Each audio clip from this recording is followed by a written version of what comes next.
نجس الفکر لوگ، جن کی فکر نجس، جن کی زبانیں نجس، جن کی نگاہیں نجس، جن کا پورا وجود نجس، ہرزہ زنائی کریں، مرجعیت کے خلاف بدگوئی کریں، ولایت اور ولایت فقیہ کے خلاف بدگوئی کریں، یہ ایسے ہی ہے جیسے آسمان کی طرف دیکھ کر تھوکنا۔ ان ہستیوں کا کچھ نہیں بگڑتا۔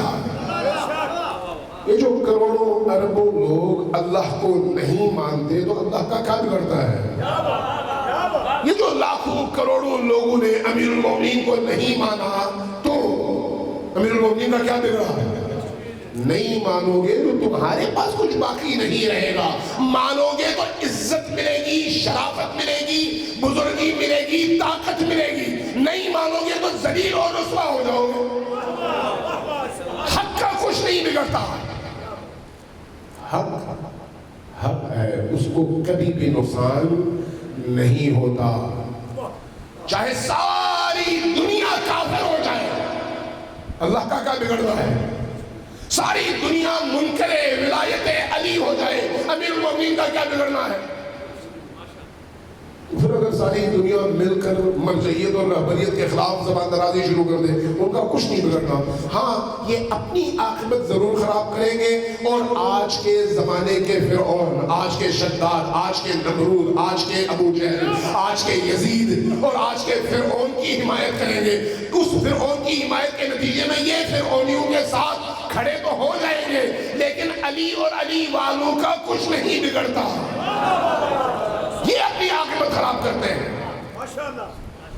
ہمیں اپنے عقیدے پر ایمان ہے، اور اس ایمان کے لیے دلیل قرآن بھی ہے اور حدیث بھی ہے۔